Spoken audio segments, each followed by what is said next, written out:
श्री बाके बिहारी जी की उत्पत्ति कथा। वृंदावन में एक महान संत हुए स्वामी हरिव्यास जी महाराज। उनके शिष्य थे स्वामी हरिदास जी महाराज, जो स्वयं ललिता सखी राधा रानी की सखी के अवतार माने जाते हैं। स्वामी हरिदास जी निधिवन में भजन साधना किया करते थे।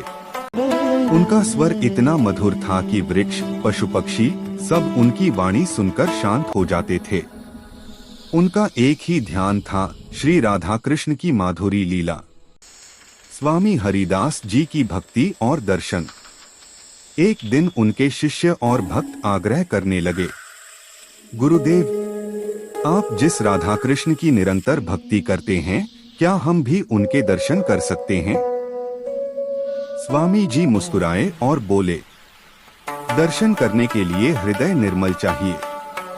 फिर भी आज निधिवन में भजन होगा, देखना प्रेम से। स्वामी जी ने अपने वीणा के तार छेड़े और गाने लगे, युगल सरकार राधा कृष्ण प्रकट हो जाओ नंद किशोर। भक्ति की गूंज से पूरा निधिवन कंपन करने लगा। अचानक एक अद्भुत प्रकाश प्रकट हुआ। राधा रानी और श्री कृष्ण स्वयं प्रकट हुए, अपार सौंदर्य और माधुर्य से ओतप्रोत। भक्त लोग उनके रूप को देखकर मोहित हो गए।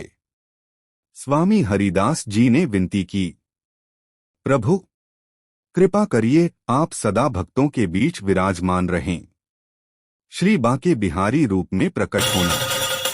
तब श्री राधा कृष्ण एकाकार होकर श्री बाके बिहारी जी के रूप में प्रकट हो गए। बाके का अर्थ है टेढ़े नटवर रूप वाले, और बिहारी का अर्थ है वृंदावन में विहार करने वाले। इस प्रकार राधा और कृष्ण का संयुक्त रूप श्री बाके बिहारी जी के रूप में सदा के लिए वृंदावन में विराजमान हो गया। वृंदावन मंदिर की स्थापना। बाद में उनके भक्तों ने वही विग्रह लेकर वृंदावन के बिहारी जी मंदिर में प्रतिष्ठित किया। आज भी वही विग्रह है, जो स्वयं श्री राधा कृष्ण का संयुक्त रूप है।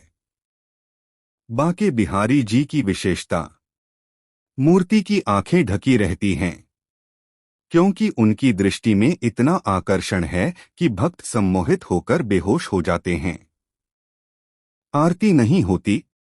बिहारी जी को कोई सेवक और सेवित भाव से नहीं, बल्कि प्रेमी और प्रियतम भाव से पूजा जाता है। प्रति क्षण झूलन और रस की भावना। बिहारी जी अपने भक्तों के साथ नित्य रास, हास और लीलाओं में रमण करते हैं। जय जय श्री बाके बिहारी लाल की जय।